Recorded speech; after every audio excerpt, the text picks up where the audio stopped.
Dan ingat, selama 10 tahun dulu kita di pemerintahan 2 kali menyelenggarakan pemilu termasuk Pilpres. Demokrat tidak pernah melakukan kebatilan seperti itu. Demokrat tidak pernah melakukan kebatilan seperti itu.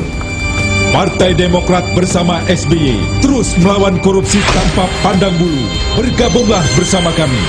Katakan tidak pada korupsi. Katakan tidak pada korupsi. Satu persatu pemeran dalam iklan Hari Anti Korupsi Partai Demokrat menjadi tersangka bahkan ditahan oleh KPK. Gelengkan kepala dan katakan tidak. Tidak. Abaikan rayuannya dan katakan Tidak. Tidak.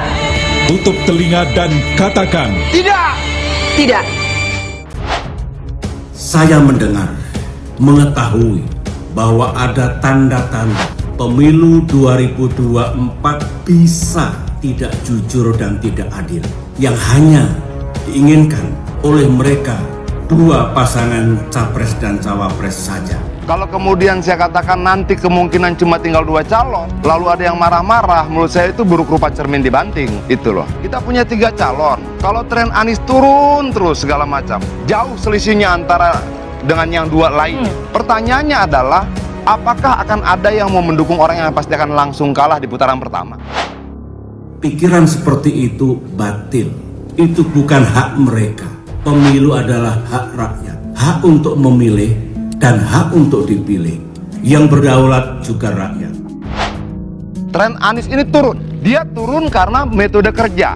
Dia turun karena pilihan isu. Dia turun karena tidak mampu menjelaskan pada publik. Dia turun karena banyak hal lain. Jangan kambing hitamkan orang lain. Kalau dia turun, bukan salah siapa-siapa. Bukan salah Jokowi, bukan salah Prabowo, bukan salah Ganjar. Bukan. Kalau dia turun terus, itu bukan salah Adian. Itu bukan salah Jokowi. Satu persatu, pemeran iklan itu sekarang telah menjadi tersangka, bahkan ditahan.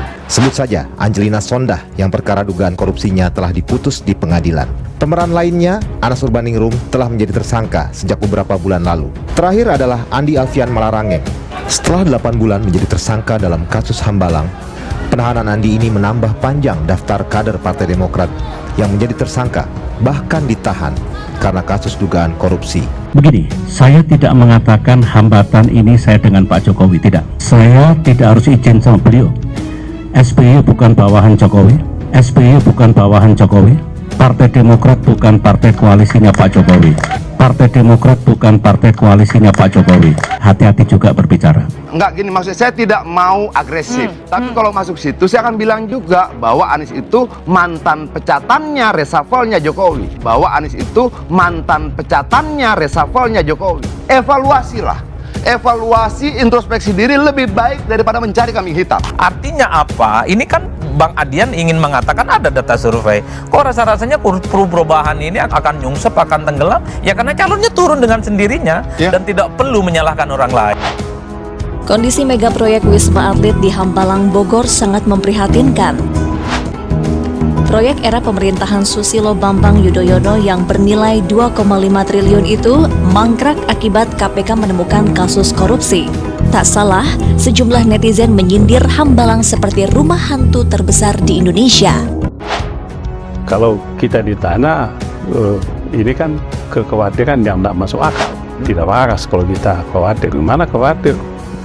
Bukti-buktinya sama sekali tidak ada yang baru di situ kan? Tidak ada yang menakutkan. Kita kan tidak tahu juga apakah Mas Anies ini jadi berlayar atau tidak, kan begitu. Itu kan pertanyaan kita juga. Kalau assuming di sana beliau gagal berlayar, kan kita harus membuat pilihan. Oke, pertanyaan saya, kita pakai logika, kita rasional.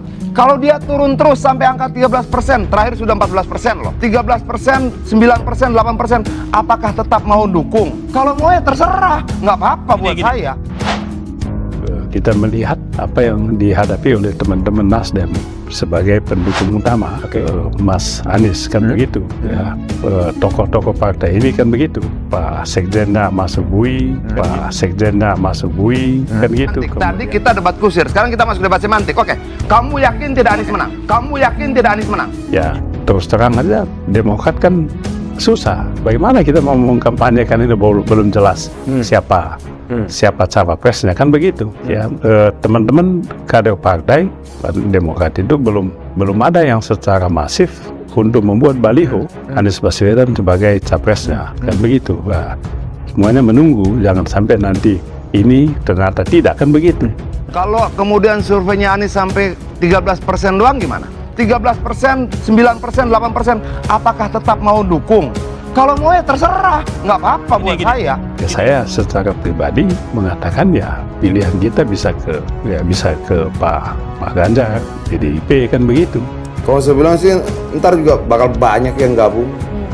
Ini kan persoalan hitungan, informasi, kalkulasi, keinginan banyak lah dari. Ya namanya juga politik.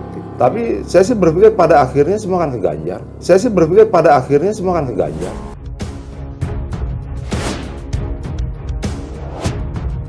Presiden Joko Widodo atau Jokowi disebut tak suka Anies Baswedan maju Pilpres 2024.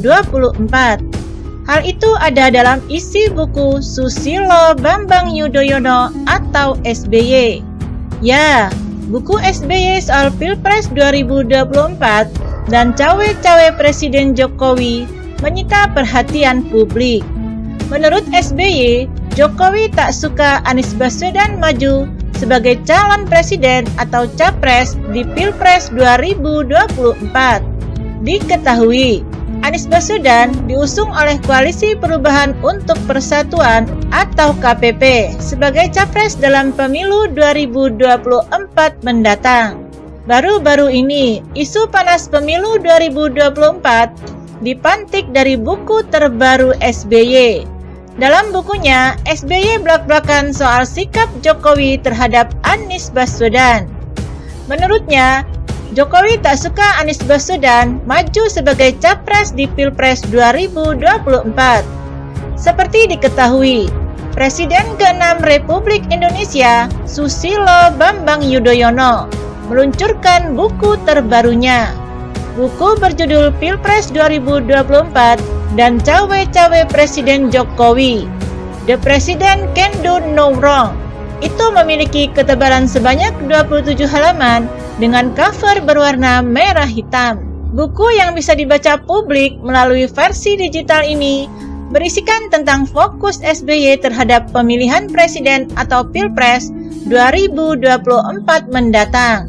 Kepala Badan Komunikasi Strategis atau Bakomstra sekaligus juru bicara Partai Demokrat Herzaki Mahendra Putra menyatakan, ini sejatinya disampaikan khusus untuk jajaran kepemimpinan dan kader Partai Demokrat di seluruh tanah air. Jadi, tulisan ini dimaksudkan untuk memperluas wawasan dan memperdalam pemahaman para pimpinan dan kader Demokrat mengenai situasi terkini terkait Pilpres 2024 dan cawe-cawe Presiden Jokowi, kata Herzaki dalam keterangan tertulisnya Senin 26 Juni 2023. Lebih lanjut, Herzaki menyatakan, buku ini diyakini memiliki manfaat bagi kader Demokrat dan masyarakat dalam menjaga demokrasi Indonesia agar bisa semakin bergerak maju. Di mana dari buku tersebut terdapat 5 poin yang dijadikan fokus oleh SBY. Pertama, terkait dengan cawe-cawe yang dilakukan oleh pihak istana atau bahkan Presiden RI Jokowi dalam Pilpres 2024. Kedua, Presiden Jokowi dinyatakan hanya menghendaki 2 pasang calon presiden dan wakil presiden untuk Pilpres 2024 mendatang. Ketiga, SBY menyebut dalam bukunya kalau Presiden Jokowi tidak suka dengan upaya Anies Baswedan maju sebagai calon presiden atau capres. Keempat, SBY menyatakan kalau Presiden Jokowi memberikan endorsement kepada sejumlah tokoh untuk menjadi capres atau cawapres. Kelima, dalam buku tersebut SBY menyatakan Presiden Jokowi merupakan penentu siapa sosok pasangan capres-cawapres yang harus diusung oleh partai politik. Informasi tersebut didapat SBY dari pimpinan partai politik. Bukan kali ini saja, SBY menyatakan kekhawatirannya soal adanya kecurangan di Pilpres 2024 mendatang. Pada tahun lalu, SBY mengatakan siap turun gunung di Pilpres 2024 mendatang. Seperti diketahui, Ketua Majelis Tinggi Partai Demokrat Susilo Bambang Yudhoyono mengaku mendengar kabar ada tanda-tanda bahwa pemilihan umum atau pemilu 2024 akan diselenggarakan dengan tidak jujur dan adil.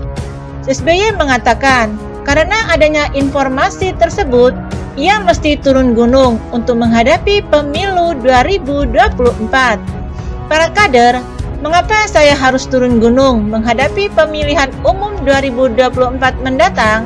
Saya mendengar, mengetahui bahwa ada tanda-tanda pemilu 2024 bisa tidak jujur dan tidak adil, kata SBY saat berpidato di acara rapat pimpinan nasional Partai Demokrat, Kamis 15 September 2022. Dalam video itu, SBY mengatakan bahwa berdasarkan informasi yang ia terima, Pilpres 2024 konon akan diatur, sehingga hanya diikuti oleh dua pasangan calon presiden dan wakil presiden.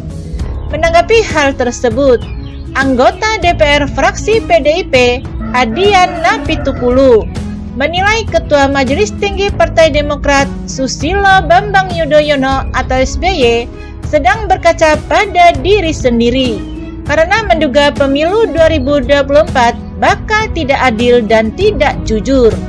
Adian berpendapat SBY khawatir apa yang pernah dia lakukan pada pemilu 2009 terulang pada 2024. Dengan kata lain, SBY mengukur orang lain dengan cerminan dirinya sendiri. Adian pun memberikan perumpamaan. Menurutnya, banyak orang baik dicurigai karena berpikir semua orang akan seperti dia. Begitupun sebaliknya. Apakah dia sedang takut pada peristiwa yang pernah dia lakukan dulu? Diduga dilakukan oleh dia terjadi lagi, dan dilakukan lagi oleh orang lain, takut pada bayangan sendiri. Kira-kira begitu, kata Adian di TV One Selasa 20 September. Lebih lanjut, Adian membeberkan beberapa kejanggalan pemilu 2009. Dia menyebut jumlah suara untuk SBY saat itu mengalami peningkatan drastis secara tiba-tiba. Lalu, pada saat SBY terpilih menjadi presiden, beberapa anggota KPU merapat ke Demokrat dan mendapat kursi di pemerintahan. Tiba-tiba lalu anggota KPU yang kemudian menjadi Menteri Kehakiman di bulan yang sama ketika SBY dilantik, ucap dia. Menurut politikus PDIP itu, SBY perlu mengklarifikasi pernyataannya. Jika tidak, Adian berpendapat SBY akan terpojokkan karena kegaduhan pidatonya sendiri. Nah, ini kalau tidak ada penjelasan dari Partai Demokrat seperti hari ini. Salah satu media mainstream mengatakan SBY terpojok. Dia dihajar Golkar, dikritik KPU, dikomentari Bawaslu, pengamat politik, dan lain sebagainya, kata Adian.